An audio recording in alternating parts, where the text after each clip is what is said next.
పార్టీకి ఇచ్చాయి, కొన్ని ఏపీలో పార్టీలకు ఇచ్చాయి. ఓకే, సో ఇప్పుడు బ్రదర్ మీ దగ్గరికి వచ్చే ముందు ప్రకాష్ రెడ్డి గారు, ఇక్కడ గవర్నర్ అనుమతి ఎన్నాళ్ళు రాకుండా బీజేపీ ప్రొటెక్ట్ చేస్తుంది, ఇది కదా రేవంత్ రెడ్డి మొన్న ప్రచారంలో చాలా స్పష్టంగా చెప్పింది.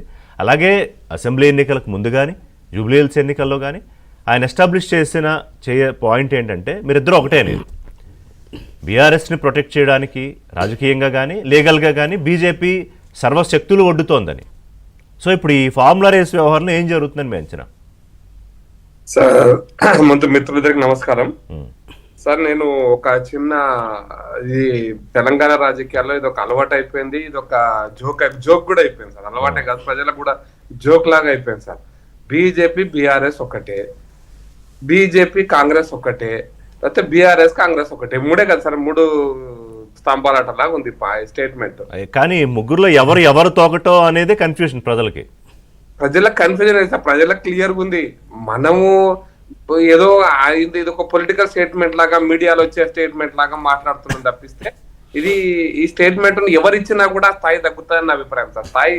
స్థాయి నాయకులు ఇచ్చే స్టేట్మెంట్ కాదు. బీఆర్ఎస్ బీజేపీ ఒకటే, స్థాయి చాలా తగ్గించుకున్నారంటారా? ఎందుకంటే మీ ఇద్దరిది బీజేపీ కాంగ్రెస్ అంత దారుణమైన అక్రమ బంధం ఇంకెక్కడా ఉండదు దేశంలో అని అందుకోసం చెప్తున్నాను సార్. నేను దురదృష్టకరమైన విషయం ఏంటంటే బీజేపీ పార్టీ పుట్టింది 51లో సార్, జనసంఘ్ పార్టీగా పుట్టింది పూర్వరంగంలో. జనసంఘ్ పార్టీ పుట్టినప్పటి నుంచి ఈ రోజు వరకు 75 సంవత్సరాలు గడిచిపోతుంది సార్. ఈ 75 సంవత్సరాల్లో ఏ ఒక్క రోజు కూడా ఏ ఒక్క ఎలక్షన్స్ లో కూడా ఏ ఒక్క రాజకీయ వేదికలో కూడా కాంగ్రెస్ బీజేపీ కలిసి లేవు సార్. కమ్యూనిస్టులతో బీజేపీ కలిసింది, ఒక జనసంఘ్ పార్టీ కలిసింది.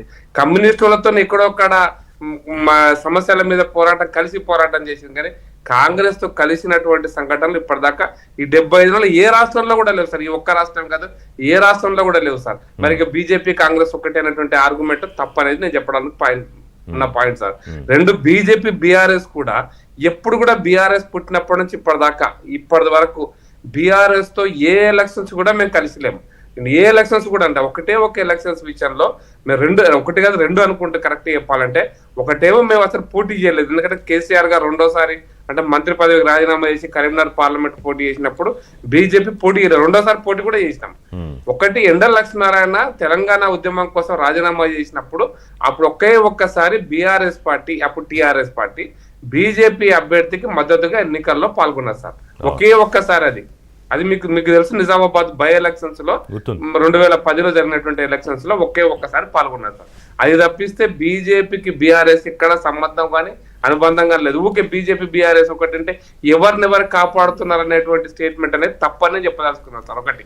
ఇప్పుడు రెండో పాయింట్ ఏంటంటే ప్రజలకు అర్థం కావడం కోసమే సార్. ఇప్పుడు 2018లో భారత పార్లమెంటు చట్టాలను సవరించిన తర్వాత ఒక మంత్రి కానీ ఒక ఎమ్మెల్యే కానీ వాళ్ళని ప్రాసిక్యూట్ చేయాలి, కక్ష సాధింపు కాకుండా ఉండడానికి గవర్నర్ అనుమతి లేదా ఎంపీలకైతే రాష్ట్రపతి అంటే అనుమతి తీసుకోవాల్సిన అవసరం ఉందని చెప్పి చట్టం సవరణ జరిగింది సార్.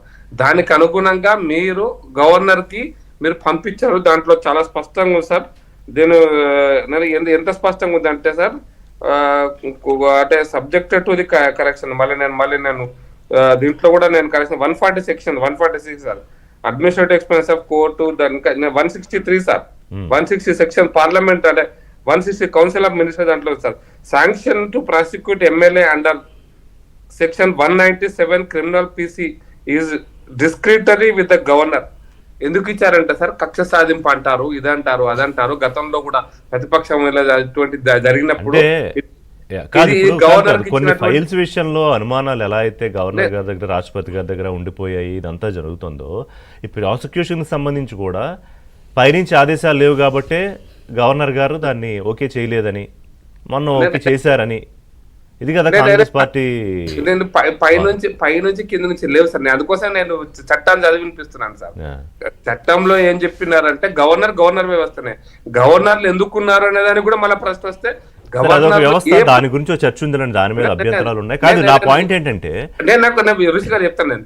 ఇప్పుడు భారత రాజ్యాంగాన్ని అమలు పరిచేటువంటి బాధ్యత ఏ రాష్ట్రంలో లేదు. ఎందుకంటే భారత రాజ్యాంగం ఒక్కటే, రెండు రాజ్యాంగాలు లేవు, రాష్ట్రాల కోసం ప్రత్యేక రాజ్యాంగం లేదు.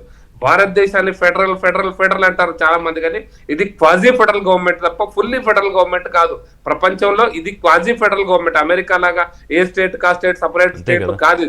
ఇది క్వాజీ ఫెడరల్ అంటే పూర్తి స్థాయి ఫెడరల్ వ్యవస్థలో లేదు. భారత రాజ్యాంగం ఒక్కటే, భారత ఆర్థిక విధానం ఒక్కటే, భారతదేశం యొక్క భౌగోళికమైన స్వరూపం ఒకటి. దీన్ని మార్చే అధికారం ఎవరికి లేదు. కేంద్రం పరిధిలో కొన్ని ఉన్నాయి.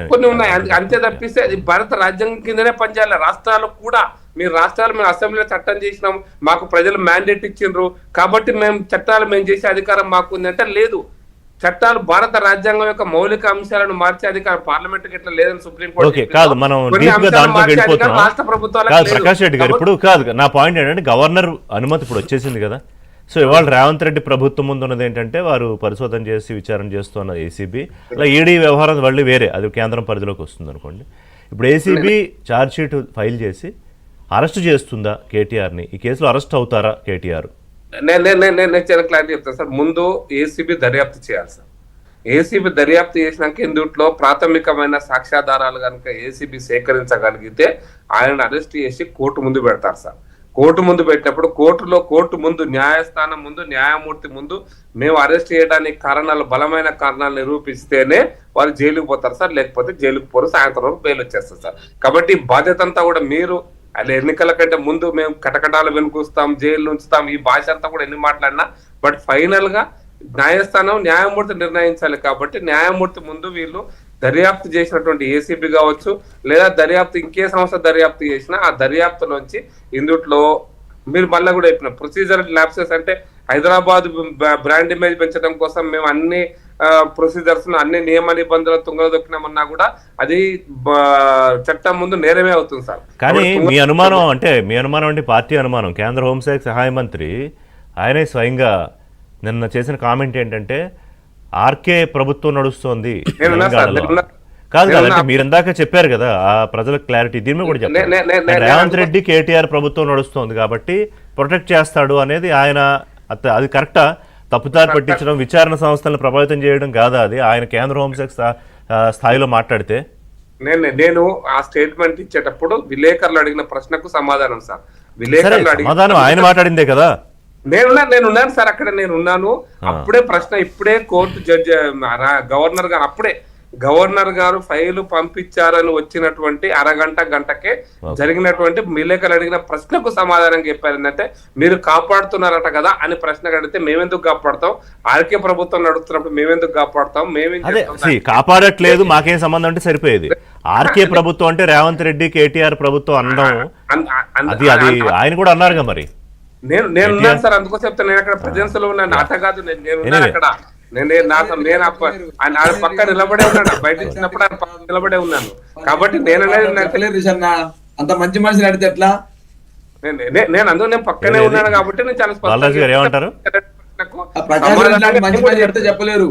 ప్రకాష్ రెడ్డి లాంటి మంచి మనిషి ఆయన సైద్ధాంతిక పునాదితో పైకి వచ్చిన వ్యక్తి.